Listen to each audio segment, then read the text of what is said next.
할렐루야. 오늘 하나님 전에 나와 예배드린 여러분 모두 어떤 상황 속에서도 변함없는 사랑으로 여러분을 붙드시는 그 하나님의 사랑 안에서 어제보다는 오늘이, 오늘보다는 내일이 더 복 있는 삶 되시기를 주님의 이름으로 축복합니다. 우리 앞뒤 옆에 계신 분들과 함께 인사하겠습니다.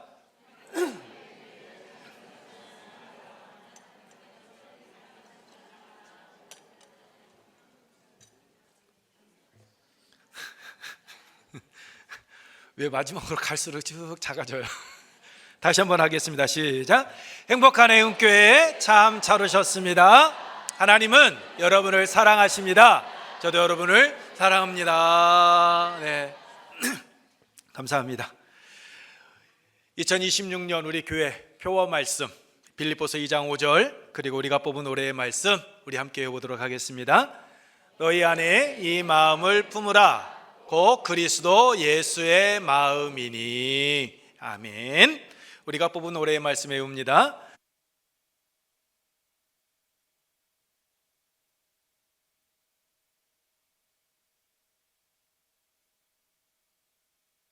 아멘. 이 축복의 말씀이 여러분의 삶 속에서 아름다운 열매로 맺혀질 줄 믿습니다. 지난 금요일에 한 분이 저에게 메일을 보냈습니다. 좋은 글에 실린 인생의 맛이라는 글을 저에게 보내주셨습니다. 그 글 가운데 한 일부분입니다. 물도 바위 절벽을 만나야 아름다운 폭포가 되고, 석양도 구름을 만나야 붉은 노을이 곱게 빛나 보이며, 인생도 살아가다 보면 때로는 좋은 일이 또는 슬픈 일이 때로는 힘든 일들이 있게 마련입니다. 오르막길이 있으면 내리막길이 있으며, 장대 같은 폭우가 쏟아질 때와 보슬비와 가랑비, 여우비가 내릴 때도 있고, 구름 한 점 없이 맑고 깨끗한 날이 있듯이 인생의 참된 즐거움도 역경과 고난을 만난 뒤 비로소 뒤늦게 알게 되는 것이 우리들의 인생사인 것처럼, 이렇게 시작하는 글입니다. 그렇습니다. 우리의 삶을 되돌아보게 되면 항상 맑은 날만 있는 것 아닙니다. 때로는 감당하기 어려운 인생의 폭우가 쏟아질 때도 있습니다. 예상치 못한 슬픔과 아픔을 경험하기도 합니다. 그런데 중요한 것은 그 고난이 우리의 인생 가운데, 우리의 삶 가운데 찾아오느냐 찾아오지 않느냐가 아니라 그 고난에 대처하는 우리의 자세, 우리가 그 고난 앞에 어떻게 행동하고 있느냐, 이겨내느냐 하는 것입니다. 그리고 무엇보다도 그 고난의 순간에 우리가 무엇을 붙들고 살아가고 있느냐가 중요합니다. 신앙생활도 이와 같습니다. 우리가 예수 그리스도를 나의 구주로 믿고 고백함으로 하나님의 자녀가 되었습니다. 우리는 예수 그리스도를 나의 구주로 믿고 고백하는 그 순간부터 우리 안에는 고난도 없었고 환난이 없는 삶을 살아가기를 원합니다. 그런데 어떻습니까? 예수 그리스도를 나의 구주로 믿고 고백하는 그 첫 발을 내디는 그 순간부터 보이지 않게 우리의 인생 가운데 생각지 못하였던 시련이, 환난이, 고난이 찾아오는 일들을 우리들은 경험해 봤습니다. 오히려 우리가 신앙을 지키는 일들 때문에 주위 사람들에게 오해를 받기도 하고 우리가 손해를 봐야 할 때도 있습니다. 그리고 눈물을 흘려야만 하는 때도 우리의 삶 가운데에서 우리는 종종 경험하고 있습니다. 그러나 믿음의 사람은 그 고난 속에서 그 고난보다 크신, 문제보다 크신 하나님을 바라보며 환난 가운데서도 그 하나님을 붙들고 살아가야 합니다. 호레이쇼 스패포드의 이야기입니다. 그는 미국 시카고의 성공한 변호사이자 독실한 그리스도인이었습니다. 1871년 시카고 대화재로 그는 많은 재산을 잃었고 그 후에도 여러 가지 경제적인 어려움을 겪어야만 했습니다. 그런 가운데 건강의 회복과 휴식을 위해 아내와 네 딸을 유럽으로 먼저 보냅니다. 그리고 자신은 사업을 정리한 뒤에 뒤따라가겠다라고 했습니다. 그런데 가족들이 타고 가던 배가 대서양 한가운데서 다른 선박과 충돌해서 그만 침몰하는 일이 벌어지고 맙니다. 그리고 그 배에 타고 있던 수백 명의 사람들이 목숨을 잃었고, 그 스패포드의 네 딸도 모두 바다에 빠져 목숨을 잃었습니다. 아내만 가까스로 구조되어 미국으로 다음과 같은 전보를 보내게 됩니다. Saved alone. 나 혼자만 살았습니다. 나 혼자만 살았습니다. 사랑하는 내 딸을 한날 모두 다 잃어버리고 만 겁니다. 그 소식을 들은 스패포드는 곧바로 배를 타고 힘들어할 아내를 향하여 나아갔습니다. 그가 배를 타고 나아가는 가운데 선장이 딸들이 죽은 곳으로 추정되는 그 해역을 지날 때 알려주었습니다. 이곳이 당신의 딸들이 죽은 곳입니다. 그 말을 듣고 스패포드는 슬픔 가운데 젖어 있었고 하나님께 기도하기 시작을 합니다. 그리고 그 고난을 겪고 난 훗날 우리가 잘 아는 찬송가 413장 내 평생에 가는 길이라는 곡을 그는 작사하게 됩니다. 우리 찬송가 413장 1절만 우리 함께 불러보도록 하겠습니다. 내 평생에 가는 길 순탄하여 늘 잔잔한 강 같든지 금풍 바로 무섭고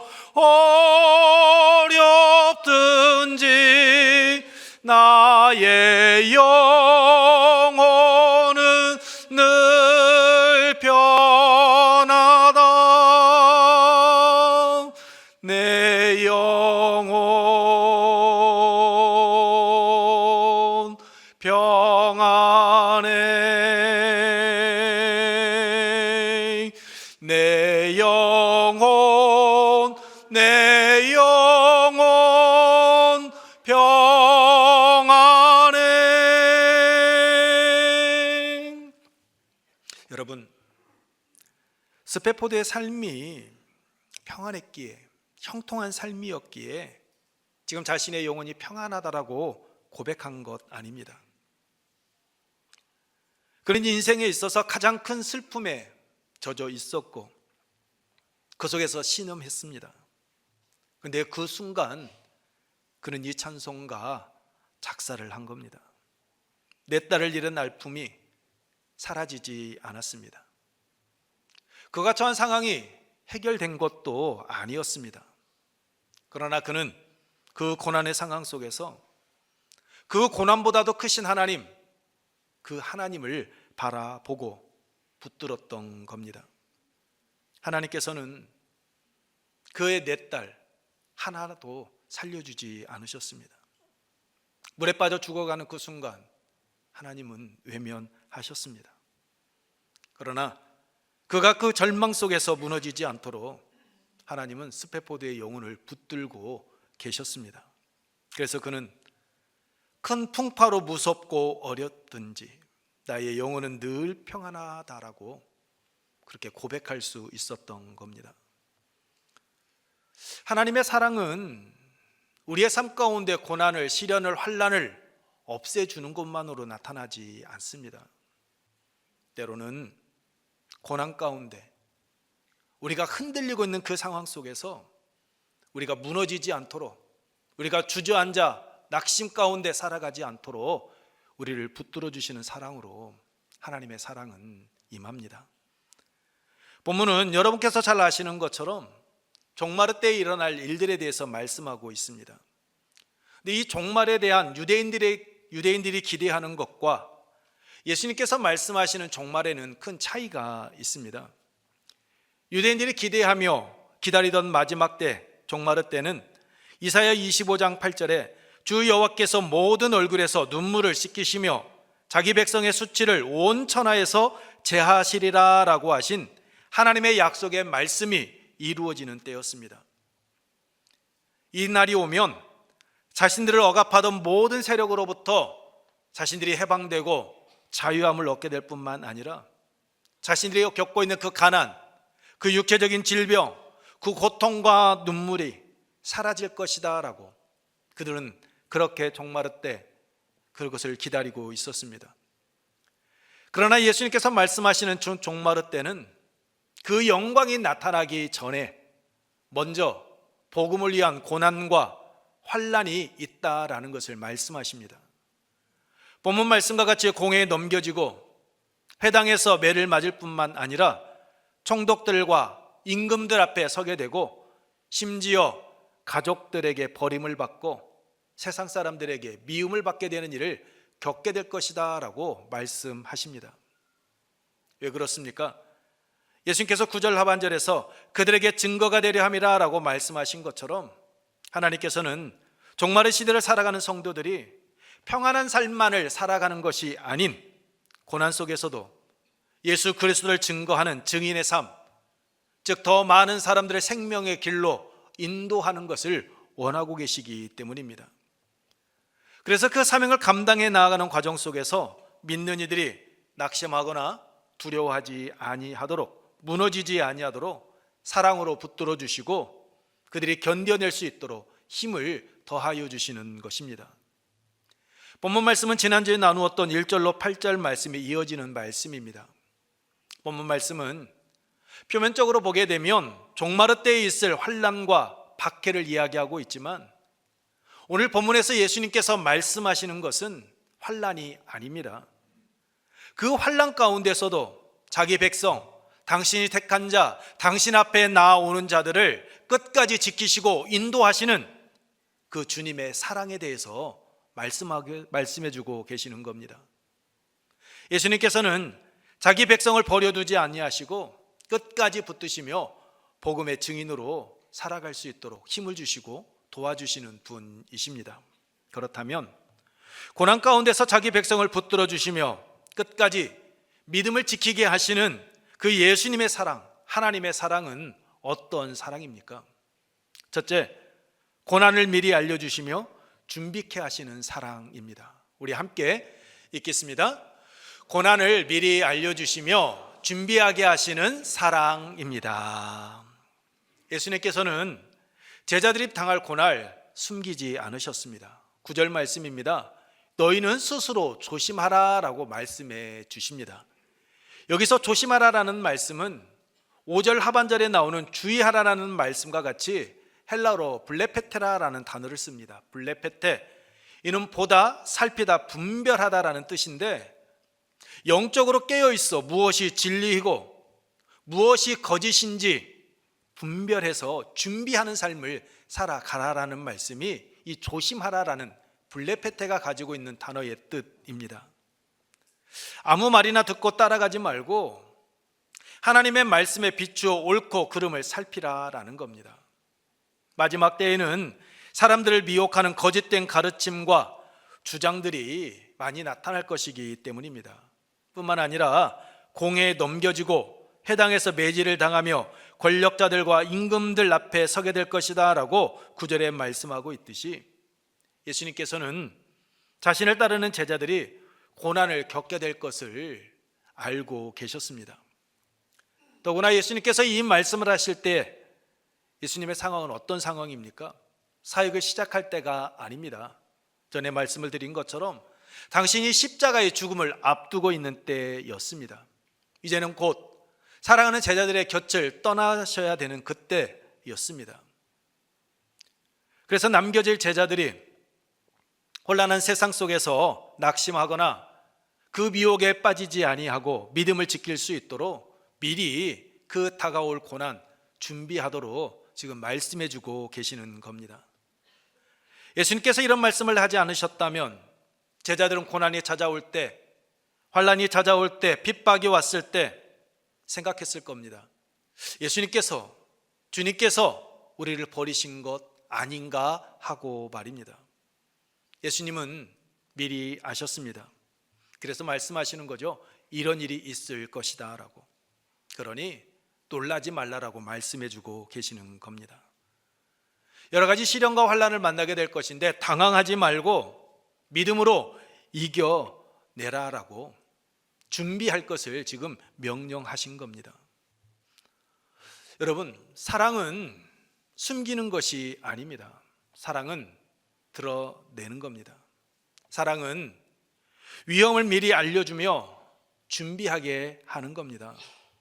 부모가 길을 떠나는, 여행을 떠나는 자녀들에게 조심해서 다녀와 라고 말하는 이유가 무엇입니까? 겁을 주기 위함입니까? 아닙니다. 여행을 떠날 때 여러 가지 어려움을 만날 수 있기에 그 사랑하는 자녀들이 여행을 잘 마치고 돌아왔으면 좋겠다라는 그 마음으로 이야기를 해주는 겁니다. 예수님께서도 마찬가지셨습니다. 제자들에게 다가올 고난을 미리 알려주심으로 그들로 하여금 낙심하지 아니하고 끝까지 믿음을 지킬 수 있도록 예수님은 준비하게 하신 겁니다. 사랑하는 성도 여러분, 우리도 때때로 예상치 못했던, 생각지 못한 여러 가지 고난을 만날 때가 있습니다. 육체적인 질병이 찾아옵니다. 가정의 문제가 생깁니다. 경제적인 어려움에 놓일 때도 있습니다. 예수 그리스도를 나의 구주로 믿고 고백하는 그 순간부터 앞서 말씀드린 것처럼 오해와 또한 손해가 우리에게 다가올 때가 있습니다. 그러나 그 순간에 기억하십시오. 고난이 찾아왔다고 해서, 우리 앞에 수많은 인생의 문제들이 산적해 있다고 해서 주님께서 우리를 버리신 것 결코 아니다라는 겁니다. 주님은 우리에게 그런 날들이 임할 것을 알고 계셨고 그 모든 과정 속에서 우리를 붙들고 계시는 분이십니다. 그러므로 우리가 신앙생활을 하며 나아가는 그 가운데 인생의 어려움을 만날 때 두려워하기보다는 그 주님을 바라보고 신뢰하고 나아가야 하는 겁니다. 다가올 일에 대한 두려움보다 우리를 붙들고 계시는 그 주님의 사랑을 의지하며 어떤 상황 속에서도 우리의 믿음을 잃지 아니하도록 내일을 준비하며 나아가야 하는 겁니다. 그것이 우리를 위하여 이 땅에 오셨고 우리를 위하여 십자가의 길을 걸어가신 그 예수 그리스도의 십자가의 사랑이 헛되지 아니하는 그러한 열매 맺는 삶을 살아가게 되어지는 겁니다. 이 시간 하나님 앞에 나와 예배드리는 여러분 모두 어떤 상황 속에서도 믿음 잃지 아니하고 우리가 걸어가야 될 그 길, 그 미래를 아시고 준비케 하시는 그 하나님의 은혜 안에서 믿음의 길에서 어그러지지 아니하고 항상 아름다운 열매를 맺는 복 있는 삶 살아가시기를 축복합니다. 두 번째로, 고난 가운데 붙드시는 사랑은 성령으로 함께 하시며 도우시는 사랑입니다. 우리 함께 읽겠습니다. 성령으로 함께 하시며 도우시는 사랑입니다. 여러분께서는 언제 하나님께서 나와 함께 하시고 하나님께서 나를 사랑하신다라는 것을 고백하십니까? 여러분께서 밤낮으로 씨름하고 있는 그 문제가 해결되었을 때입니까? 여러분께서 오랫동안 앓고 있는 그 질병이 깨끗하게 치유함 받았을 때입니까? 하나님 전에 나와 하나님께 간절히 간구하는 그 기도의 제목이 응답되었을 때, 아, 하나님은 살아계시고 하나님은 나와 함께 하시고 하나님은 나를 붙들고 계셔라고 고백하고 계십니까? 여러분이 가는 그 인생의 길에 장애물은 하나도 없고 그냥 평탄한 길, 아우토반을 달리듯이 그냥 순탄하게 걸어갈 때, 그때 아, 하나님은 나를 사랑하셔, 내가 예수 그리스도 믿기 참 잘했어, 이런 고백을 하고 계십니까? 어느 때입니까? 우리가 이러한 때 어려움이 없이 형통한 삶을 살아갈 때 하나님의 사랑을 느끼는 것, 그건 부인할 수 없는 사실입니다. 그런데 분명한 것은 하나님의 사랑은 우리가 형통한 삶을 살아갈 때만 임하지 않는다라는 겁니다. 하나님의 사랑은 우리가 고난 가운데 있을 때, 우리가 낙심 가운데 있을 때 찾아오고 그 사랑은 우리를 붙들어주며 우리를 일으켜 세워 주신다라는 겁니다. 힘들고 어려운 그 고난의 순간에 하나님의 사랑은 더욱 분명하게 우리에게 임합니다. 어떻게요? 함께 하심을 통해서입니다. 창세기 39장에 나오는 요셉 보십시오. 그는 형들의 미움을 받아 웅덩이에 던져졌습니다. 애굽의 노예로 팔려갔습니다. 뿐만 아니라 자신의 신앙을 지키고 주인에 대한 신의를 지켰는데 억울하게 옥에 갇히게 됩니다. 사람들의 눈으로 보면 과연 요셉의 삶이 하나님과 함께 하시는 삶이다라고 말할 수 있습니까? 하나님께 버림받은 자의 삶의 모습이지 않습니까? 형들에게 미움을 받아 웅덩이에 빠쳐지고 애굽의 노예로 팔리고 옥에 갇히는 삶, 너무나도 비참한 삶 아닙니까? 그런데 하나님의 말씀을 보면 요셉의 삶을 이야기하면서 공통적으로 이야기하는 것이 있습니다. 반복해서 강조하는 것이 있습니다. 창세기 39장 2절로 3절 말씀입니다. 우리 함께 읽겠습니다. 여호와께서 요셉과 함께 하심으로 그가 형통한 자가 되어 그의 주인 애굽 사람의 집에 있으니 그의 주인이 여호와께서 그와 함께 하심을 보며 또 여호와께서 그의 범사에 형통하게 하심을 보았더라. 아멘. 옥에 갇혀 있을 때도 보십시오. 창세기 39장 21절과 23절 말씀입니다. 여호와께서 요셉과 함께 하시고 그에게 인자를 더하사 간수장에게 은혜를 받게 하시매. 23절 이는 여호와께서 요셉과 함께 하심이라 여호와께서 범사에 형통하게 하셨더라. 반복해서 말씀하고 있는 것이 무엇입니까? 여호와께서 요셉과 함께 하셨다라는 말씀입니다. 요셉의 삶의 자리에서 고난이 사라진 것 아니었습니다. 그는 노예의 삶을 살아야만 했고 억울하게 누명을 쓰고 옥에 갇혀 죄수의 삶도 살아야만 했습니다. 그러나 하나님은 그 고난 가운데에서 요셉 떠나지 않으셨습니다. 끝까지 함께 하시며 그를 붙들어 주셨습니다. 우리의 삶도 마찬가지입니다. 믿음 때문에 오해받습니다. 손해볼 때도 있고 눈물을 흘려야 될 때도 있습니다. 그런데 그 순간 하나님은 결코 우리를 홀로 두지 않으십니다. 다니엘의 세 친구 사드락과 메삭과 아벳느고가 우상을 섬기지 아니하고 믿음을 지키기 위하여 나아갔을 때 풀무불에 던져지는 고통에 처합니다. 그런데 그때 하나님은 천사를 통해 그들을 지켜주셨습니다. 다니엘이 예루살렘을 향하여 3번씩 기도하고 믿음을 지키며 나아갔을 때 그는 사자굴에 던져졌습니다. 그때도 하나님은 다니엘과 함께 하셨습니다. 하나님의 부름을 받아 복음을 전하던 사도 바울은 어떻습니까? 매를 맞습니다. 옥에 갇힙니다. 죽음의 위협에 수없이 놓여져 있었습니다. 그런데 그때에도 주님은 함께해 주셨습니다. 그들이 믿음을 지킬 수 있었던 이유는 그들이 다른 사람보다 적은 고난을 받았기 때문에, 그들이 다른 사람들보다 나아가는 그 길이 형통했기 때문에 그들이 신앙을 지켰던 것 아니었습니다. 그들은 그 누구보다도 힘든 고난의 시간을 보내야만 했습니다. 핍박을 받았습니다. 하지만 그들이 이겨낼 수 있었던 것은 하나님께서 그들과 함께해 주셨기 때문입니다. 본문 말씀도 보십시오. 예수님께서는 제자들에게 닥칠 박해와 환난을 말씀하시면서 그들을 고난 가운데 버려두지 않겠다라고 약속하십니다.